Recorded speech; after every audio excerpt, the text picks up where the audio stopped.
on lâche pas la paire, parce qu'on est trop tenace, il n'y a rien à faire, on lâche rien. Rebonjour, la réunion de crise de nos directeurs a eu lieu et vous avez reçu un mail de notre DG à 11h30, donc juste avant la deadline de midi. Comme le directeur l'a évoqué, la situation n'est pas simple. Par contre, elle n'est pas si évolutive, puisque dès hier, on a pu anticiper le contenu de l'allocution présidentielle. Premièrement, sur le télétravail, on a tout dit hier. Certains locaux ne sont pas adaptés, trop petits ou ne permettent pas de s'isoler du reste de la famille qui est censée être à la maison. La mise à disposition progressive de matériel et la nécessité de continuité de l'activité ne peuvent déroger à ces contraintes importantes qui peuvent déranger ou empêcher le télétravailleur. De la même manière, si d'ici la montée en charge totale et effective, nous devons continuer à assurer la production sur site, certaines précautions doivent être prises.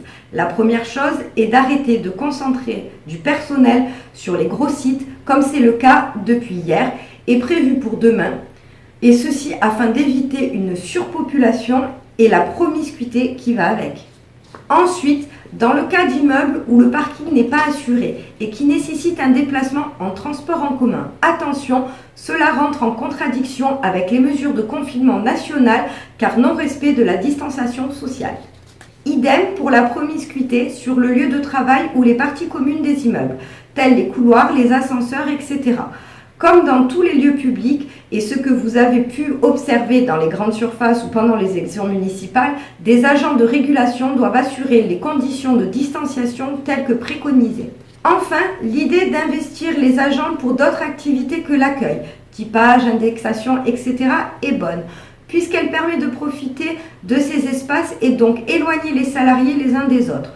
Toutefois, il faut penser à la désinfection de locaux qui ont été fort probablement infectés par le virus ces dernières semaines. Globalement, tous les locaux qui accueillent nos collègues doivent être désinfectés avant de pouvoir accueillir les agents. Voilà, c'est le sens du mail que nous avons adressé à la direction où nous demandons la fermeture de l'ensemble des sites demain pour désinfecter les locaux, de renoncer à la directive concernant la PFS et la PFE, de laisser les agents à leur domicile tant que les conditions ne sont pas réunies, de recenser les cas potentiellement contaminés et les agents ayant pu être à leur contact.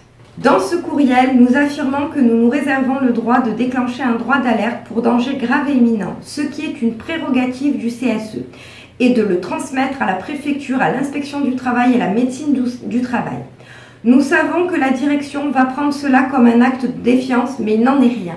Notre seule volonté est de protéger nos collègues par tous les moyens. Et nous sommes vraiment navrés de n'avoir pas pu porter la parole du personnel dans un moment aussi anxiogène. Nous sommes tous dans le même bateau. Le président de la République a suffisamment répété le mot guerre hier. Nous ferons tout notre possible pour assumer au mieux notre mission de service public. Vous savez qu'il y a des consignes de saisie pour adapter la législation sécurité sociale à la crise sanitaire que nous traversons et beaucoup de travail supplémentaire. Mais il nous semble que la première étape est de ne pas continuer à se contaminer entre nous. Si vous avez le moindre doute, contactez le syndicat par mail, téléphone ou messenger. Prenez soin de vous, de vos proches et restez connectés. À très bientôt.